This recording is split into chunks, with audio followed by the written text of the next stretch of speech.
3D platformers used to be on top of the gaming world, with everyone in the publishing space looking to have their own mascot platforming game. Because of this, there is a wealth of retro, often obscure, and sometimes best left in the past 3D platforming games. Out of the countless that were released, these are the ones that have aged the best.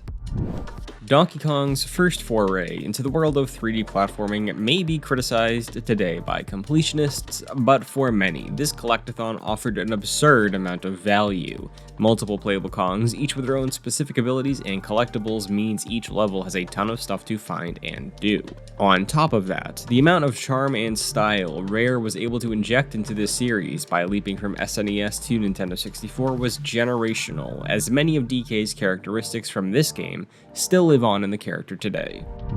A true product of the 90s, Gex is full of sarcasm, attitude, and in Gex Enter the Gecko, a foundational and deep love for television. Players will channel surf to different levels in pursuit of the villainous Rez. With fast and fun gameplay, the title ended up being a hit on both the original PlayStation and Nintendo 64 releases.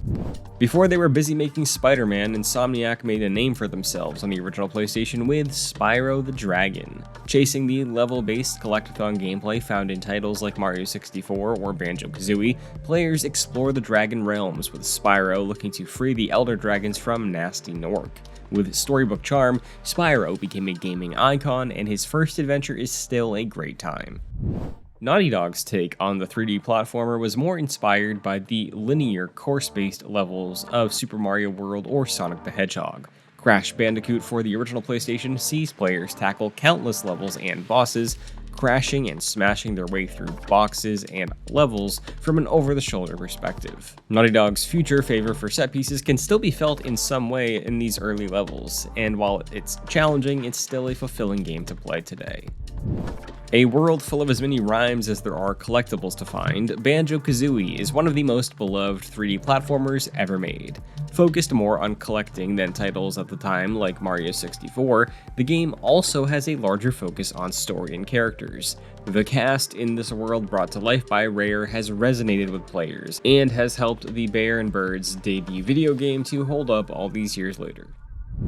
Designed around the innovative DualShock controller made for the original PlayStation, Ape Escape has managed to hold up surprisingly well. This title sees players travel through time to multiple different levels to hunt down escaped apes with a variety of tools at their disposal depending on the situation. Oozing with charm and plenty of rude monkeys, players can still find a lot to love here.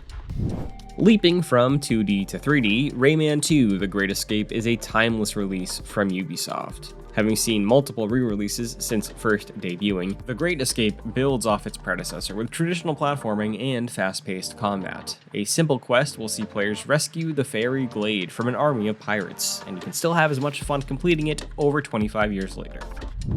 It's quite rare that the first to ever try something ends up being timeless, but Super Mario 64 is equally as fun and fulfilling to play today as it was when it changed the game, literally in 1996. Introducing players to 3D platforming, or really just 3D gaming, in a way that would become adopted by the industry at large, whether you hop in to just jump around for a bit or do a complete 120-star playthrough, it's always a good idea to play through Super Mario 64.